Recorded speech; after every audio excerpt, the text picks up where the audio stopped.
What if month of December 2024 po ang EDD? Hi Beb! For today's video, sasagutin natin yung question ni Beb Anselin.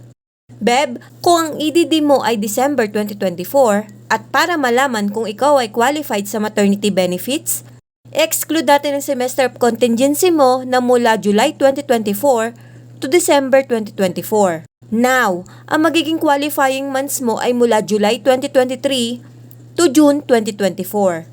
Dito po magse-select ng at least 3 to 6 highest monthly salary credits at syempre dapat may hulog ka sa nasabing qualifying period para makompute ang maternity benefits mo.